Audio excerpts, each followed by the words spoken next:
March 4th, 1933. 25 of 48 American states have shut their banks.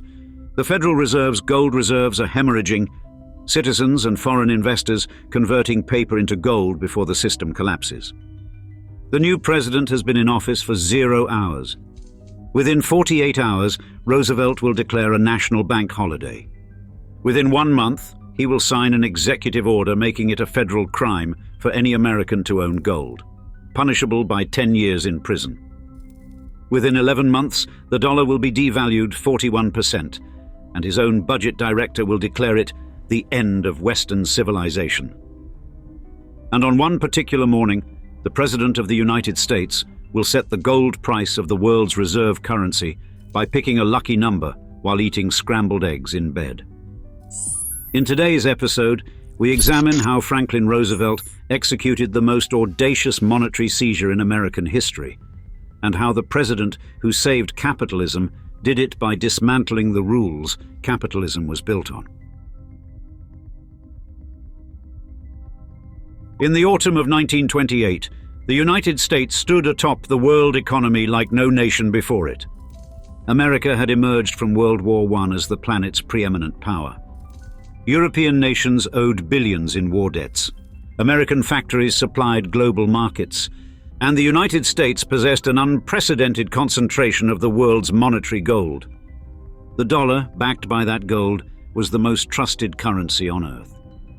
Stock prices had more than quadrupled during the 1920s. Broadway theaters glittered with new money. President Calvin Coolidge had declared that the business of America is business, and business appeared spectacularly good.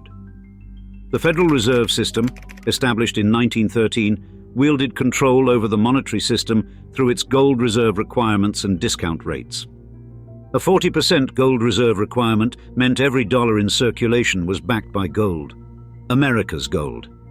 Financial power flowed through New York's banking houses like nowhere else on the planet. The machinery of finance hummed with confidence. Banks lent freely, corporations expanded, and the average citizen who could afford to participate in the stock market believed he was building a fortune. A gospel of endless prosperity seemed to pervade the entire culture. From Wall Street trading floors to small-town barbershops where men debated which stocks to buy next. Only about 16% of Americans were invested in stocks in any meaningful way, but the rising tide lifted the national mood far beyond Wall Street. Everyone felt richer, even those who owned nothing. In the countryside, however, a starkly different reality was unfolding. American agriculture, which had boomed during the war when European production collapsed, now faced relentless pressure. Farm prices had never recovered from post-war deflation. While industrial workers in the cities enjoyed rising wages, farmers were mortgaged to the hilt, having borrowed enormous sums to buy land at inflated prices and mechanize their operations. Cotton farmers, wheat growers, and corn producers were trapped between heavy debts and a structurally depressed market that showed no sign of improving. Even in the middle of a national boom, agriculture was drowning. The Federal Reserve, alarmed by stock speculation, began tightening monetary policy in 1928. Treasury Secretary Andrew Mellon and Benjamin Strong, governor of the New York Federal Reserve, believed deflating the speculative bubble was necessary medicine. They raised interest rates. The higher rates attracted even more gold into the United States. Overseas investors seeking better returns converted currencies into dollars and brought gold with them. But while America accumulated gold, France was quietly stockpiling even more and locking it away in vaults where it could do the world economy no good. Few people noticed. Few people cared. Herbert Hoover took office in March 1929 on a platform of Republican prosperity and sound money. His doctrine was straightforward.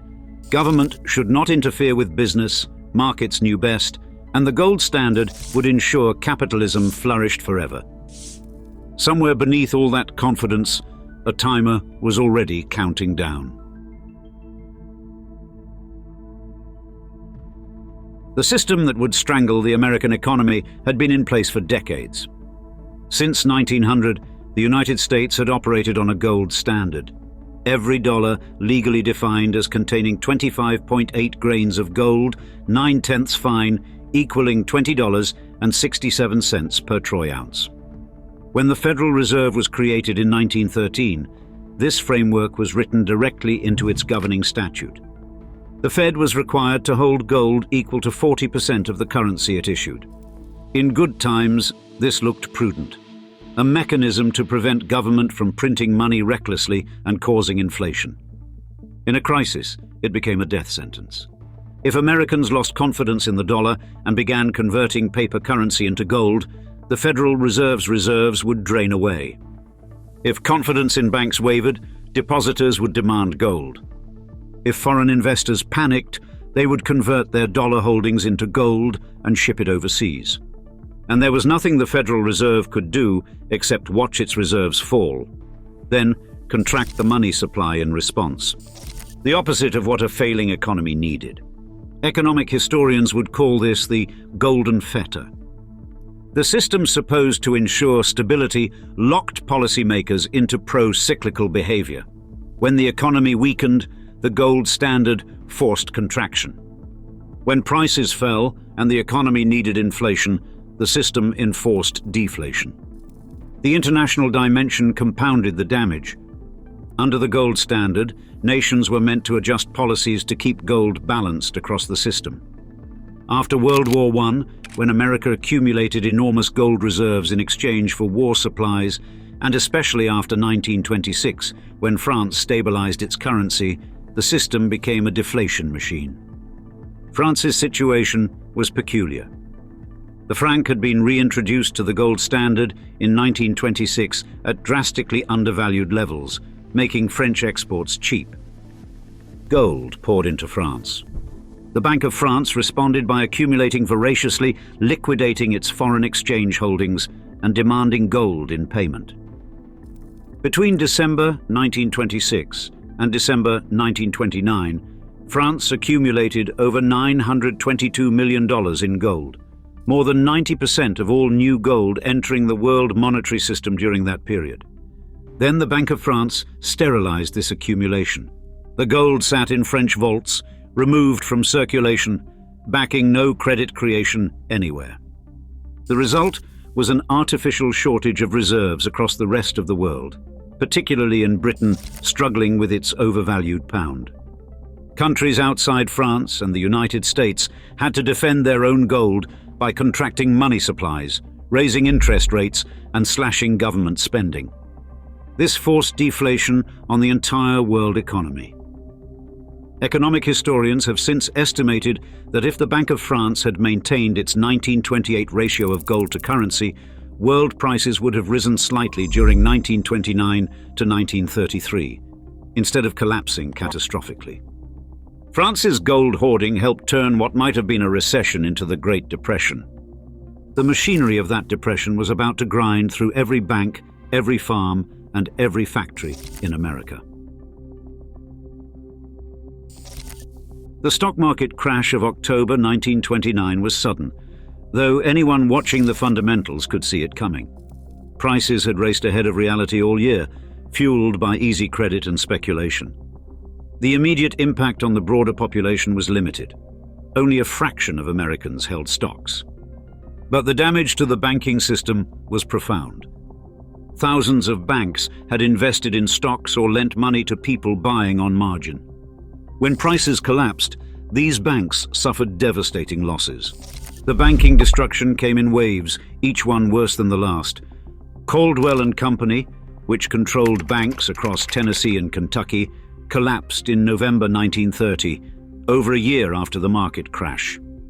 The Bank of the United States in New York followed on December 11th, with $200 million in deposits, the largest bank failure in American history to that point. The name itself caused panic.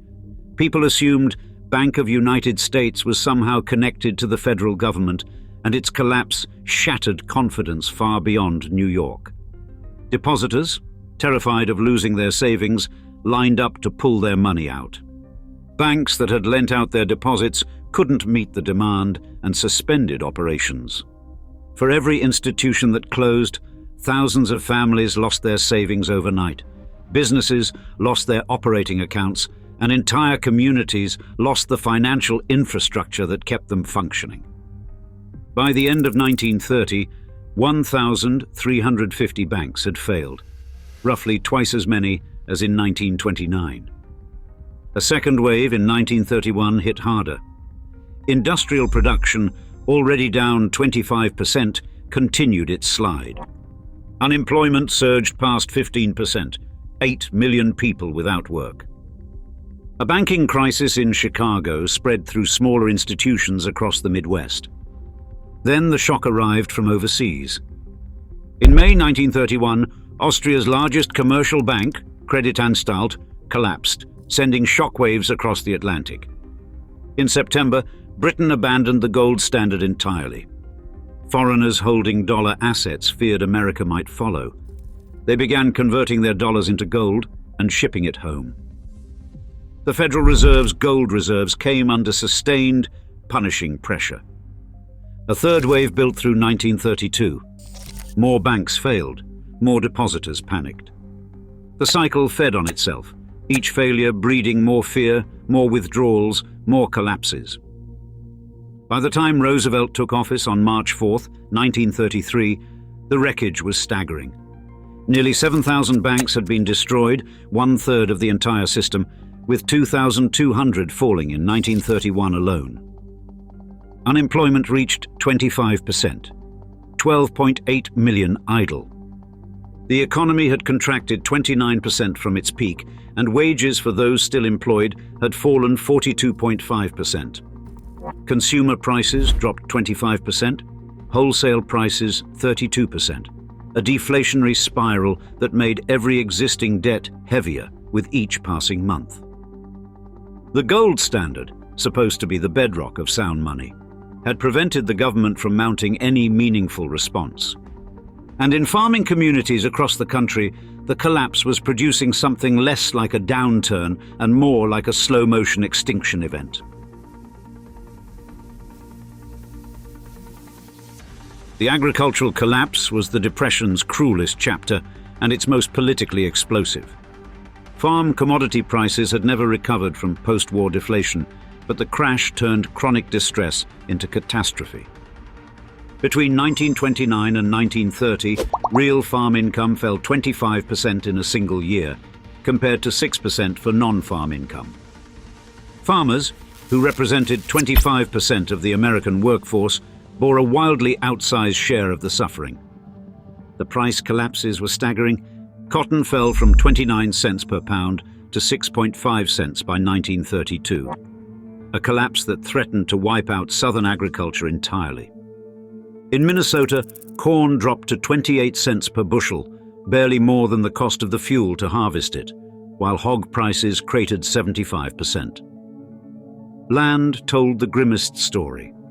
A farmer who had borrowed in the 1920s to buy acreage at $150 to $200 per acre found it worth $35 a few years later, with property taxes that had tripled since 1913. With values in freefall, refinancing was impossible. Banks foreclosed. By 1933, roughly 1 in 4 American farms had gone into foreclosure. For farming families, it meant losing land held for generations, selling equipment, leaving their communities, and migrating to cities in search of work that did not exist. Suicide rates in agricultural regions climbed dramatically. Social workers reported desperate poverty throughout the heartland, families in shacks, children without shoes, communities watching neighbors vanish one farm at a time. President Hoover saw the suffering clearly, but he was constrained by ideology and the gold standard itself. He believed government should stay out of business cycles. In November 1929, he summoned business leaders and asked them to maintain wages voluntarily. They promised, then reneged as profits evaporated. Hoover created the President's Emergency Committee for Employment, but it had no funding and no authority. When conditions worsened, a reorganized version launched a fundraising drive for private charity. Millions were raised. It was woefully inadequate. In 1932, Hoover approved the Reconstruction Finance Corporation, which lent money to banks and financial institutions, eventually approving nearly $4 billion in loans by 1939. This was relief for institutions, not the unemployed. Treasury Secretary Andrew Mellon captured the prevailing orthodoxy in a single infamous phrase: liquidate labor, liquidate stocks, liquidate the farmers. In Mellon's view, the Depression was a necessary purge, and attempting to stop it would only delay recovery. The gold standard enforced this ideology with mechanical precision. Hoover couldn't run large deficits without triggering gold outflows, and the Federal Reserve couldn't expand the money supply without depleting reserves. The system made it nearly impossible to do what modern economists would recognize as obviously necessary: spend money, employ people, and prevent the money supply from collapsing. The framework designed to protect the economy had become the instrument of its ruin. By February 1933, the final crisis had arrived, and it would force the new president to do something no American leader had ever attempted. In the final weeks before Roosevelt's inauguration, the American financial system entered its death spiral. Banks had been failing at an accelerating rate for months. Americans, terrified that the next collapse would swallow their savings, descended on banks to pull their deposits. But there was another dimension to this panic: a run on gold itself. As international turmoil suggested the United States might follow Britain off the gold standard, citizens and foreign investors scrambled to convert dollars into gold. In February and early March 1933 alone, the public withdrew $1.8 billion in gold and currency from banks. Nearly two-thirds of that hemorrhage occurred in the final week before Roosevelt took the oath. By March 4th, 25 of 48 states had declared bank holidays or restricted withdrawals. New York's banks were hours from closing their doors. The entire monetary system, the framework through which wages were paid, mortgages serviced, and every transaction settled, stood on the edge of shutdown. Roosevelt moved with speed that stunned the political establishment. On March 6th, 2 days after his inauguration, he declared a national bank holiday under Presidential Proclamation 2039. His legal authority was dubious. He cited the Trading with the Enemy Act of 1917, a wartime statute of questionable peacetime validity. Congress ratified his actions 3 days later with the Emergency Banking Act of March 9th, which amended the Wartime Act to grant the President sweeping powers during any period of national emergency declared by the President. This legal architecture enabled what came next. On April 5, 1933, Roosevelt issued Executive Order 6102. The language was blunt. I, Franklin D. Roosevelt, President of the United States of America, do declare that said national emergency still continues to exist, and pursuant to said section do hereby prohibit the hoarding of gold coin, gold bullion, and gold certificates within the continental United States. Every person was required to deliver their gold to a Federal Reserve Bank by May 1st, less than 4 weeks away. In exchange, they would receive paper currency at $20.67 per troy ounce. Violators faced up to $10,000 in fines, roughly 6 years of average income, or 10 years in prison, or both. The order carved out exemptions. Individuals could keep up to $100 in gold coins, approximately 5 ounces. Jewelry, industrial gold, dental gold, and coins with recognized special value to collectors were all exempt. In 1954, the Treasury would rule that all gold coins minted before April 5, 1933, qualified automatically as collector's items regardless of actual rarity. On April 20th, Roosevelt formally suspended the gold standard, prohibiting gold exports and forbidding the Treasury from converting currency into gold. In less than 7 weeks, the President had declared a bank holiday, invoked a wartime statute in peacetime, criminalized private gold ownership, and severed the dollar from the metal that had defined it since 1900. The financial world reeled, but Roosevelt was only getting started.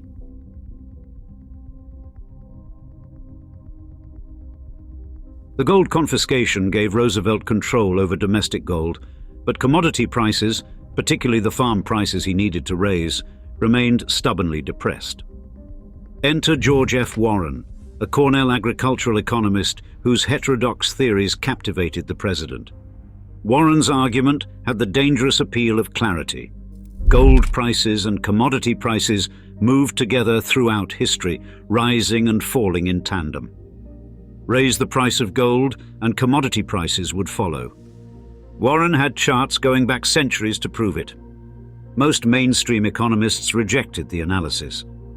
John Maynard Keynes dismissed the theory as puerile.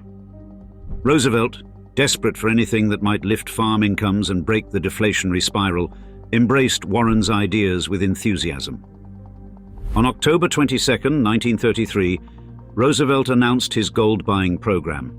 Beginning October 25th, the president would meet each morning with Warren, Treasury Secretary Henry Morgenthau Jr., and Reconstruction Finance Corporation Chairman Jesse Jones to set the daily price at which the government would purchase newly mined gold.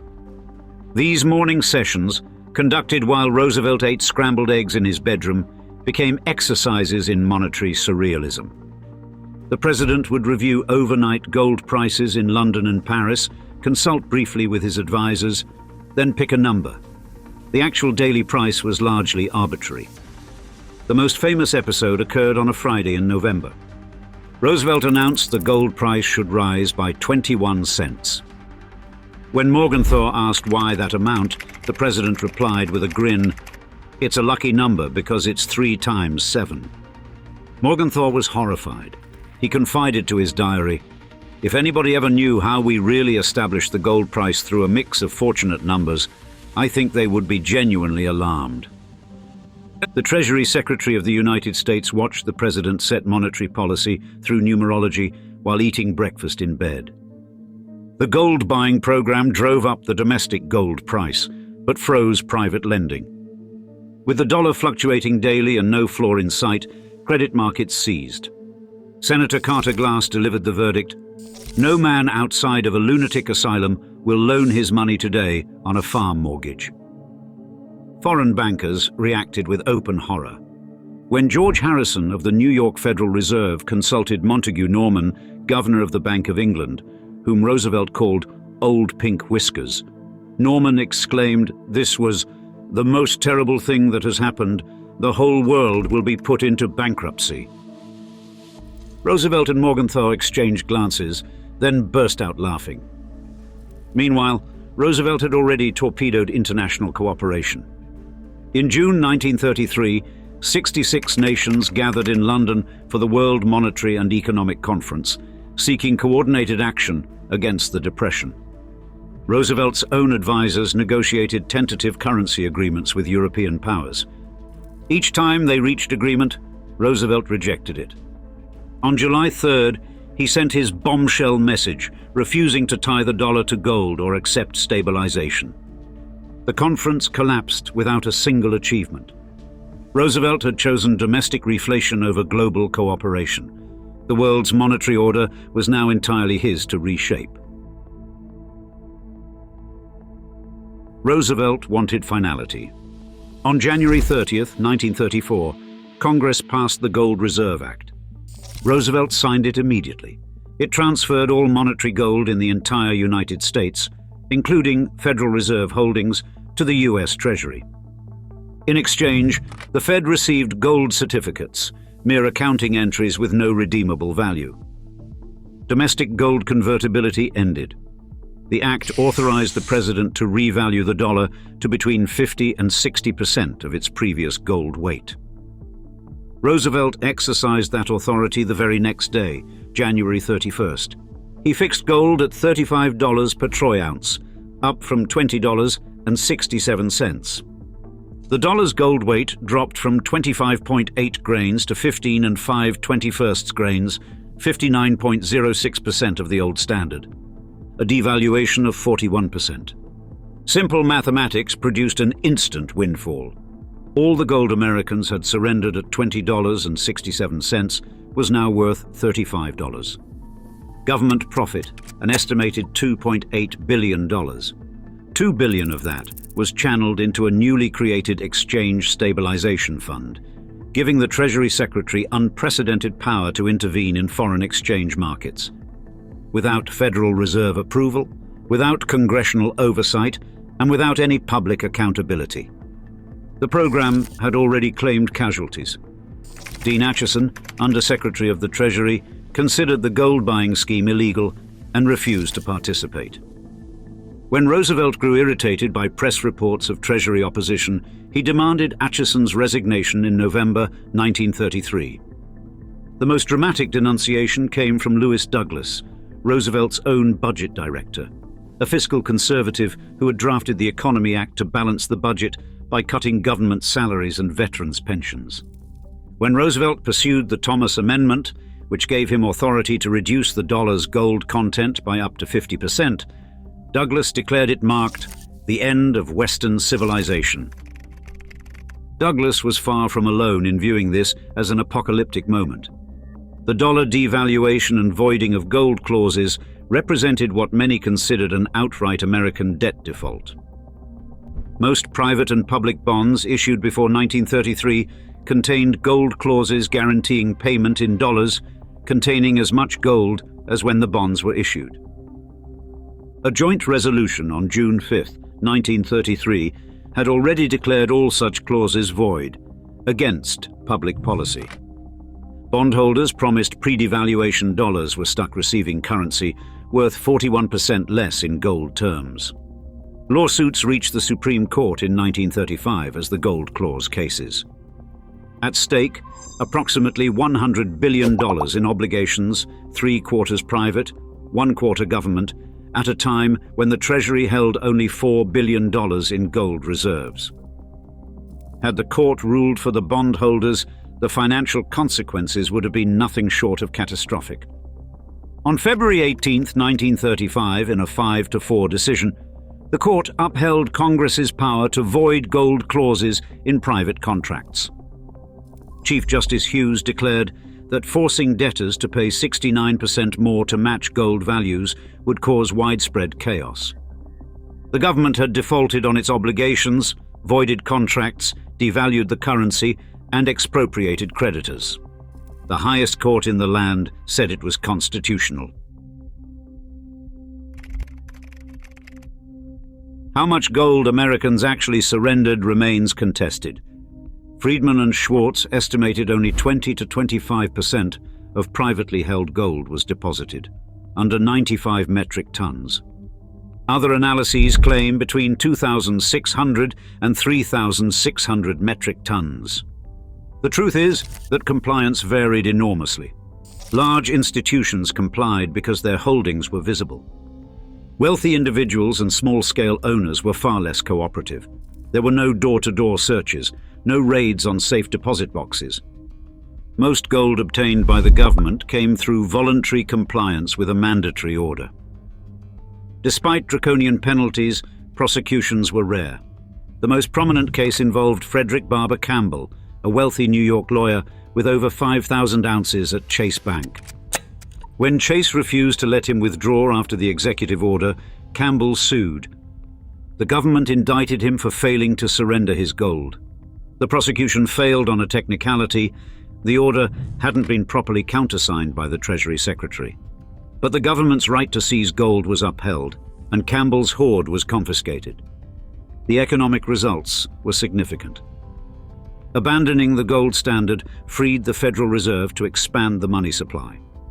By late 1933, $1.2 billion, 2/3 of the deposit decline since February, had returned to the banking system. The banking panic ended. Dollar devaluation raised prices for traded agricultural commodities, wheat, cotton, tobacco, as the weaker dollar made American exports competitive again. Cotton, which had collapsed to 6.5 cents per pound, received government support through non-recourse loans at 10 cents. The deflationary spiral was broken, but recovery was neither swift nor complete. Real GDP did not return to 1929 levels until 1937. Unemployment stayed stubbornly high throughout the decade. The prohibition on gold ownership was supposed to be temporary. It lasted 41 years. Not until August 14, 1974, did President Gerald Ford sign legislation permitting Americans to buy, hold, and sell gold. The law took effect December 31, 1974, the first day in 4 decades that a citizen could legally own gold without risking prosecution. Ford signed without ceremony. By then, Nixon had already closed the gold window in August 1971, ending the dollar's last link to gold and letting it float freely. The monetary justification for the ban had been dead 3 years before the ban itself was lifted. Roosevelt's gold seizure remains one of the most audacious exercises of executive power in American history. A president who criminalized gold ownership, voided contracts, devalued the currency, and set monetary policy over breakfast based on lucky numbers. The legal precedents from the Trading with the Enemy Act's 1933 amendment would be invoked repeatedly before Congress restricted presidential emergency powers in 1977. Citizens who surrendered their gold in 1933, believing the emergency was temporary, could not legally buy it back until their children were middle-aged. And now, we'd love to see you in the comments. What does it mean when a government can turn a fundamental property right into a federal crime overnight and keep it that way for 4 decades? We look forward to hearing from you below, and thanks for joining us for another episode. Cheers.